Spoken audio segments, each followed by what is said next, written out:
Hello guys, kamusta kayo?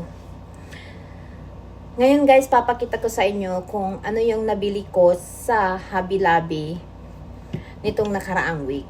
Dito guys, magtataglagas na dito sa Amerika.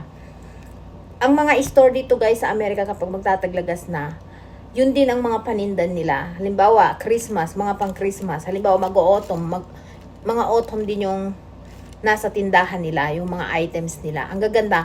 Pinaka-paborito ko guys na season dito sa Amerika, yung autumn season. Kasi, ang colorful, yung mga kahoy, nag-iiba yung kulay.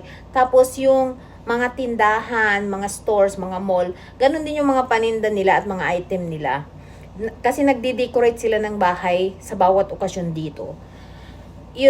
Ito nga pala guys yung nabili ko sa Hobby Lobby nitong nakaraang week. Bali 75% off na sila guys, naka-sale sila. Ito yung guys, bumili ako ng mug to guys. Diba ang ganda guys? Ang color niya, pang autumn to guys, parang taglagas. And Thanksgiving din. Color green, yellow, brown, and red. Saka ito.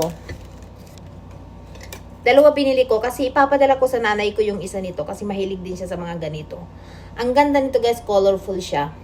Dati siyang $21.99. Nabili ko siya ng like 30% off. Parang ganon. Tapos ito pa. Meron silang naka-sale na. So, tatapos na yung summer. Almost patapos na yung summer. Meron silang 75% off for summer items. Ito guys, ang laki niya. Papadala ko din to sa nanay ko. Tapos, ito, malaking bowl guys. Papadala ko din sa nanay ko. Ang colorful niya.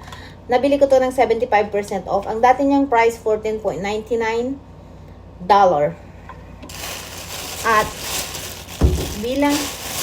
meron pang isa. Ito, malaking one guys. Pwede itong lagay ng kanin. Ang ganda, ang laki. Nabili ko to guys ng dati niyang price $9.99. Nabili ko siya 75% off na. So kwentahin nyo na lang guys, hindi ako magaling sa math. At ito guys, part ng autumn season. Kasi nga magtataglamig na. Ito yung mga usong sack dito pag autumn season.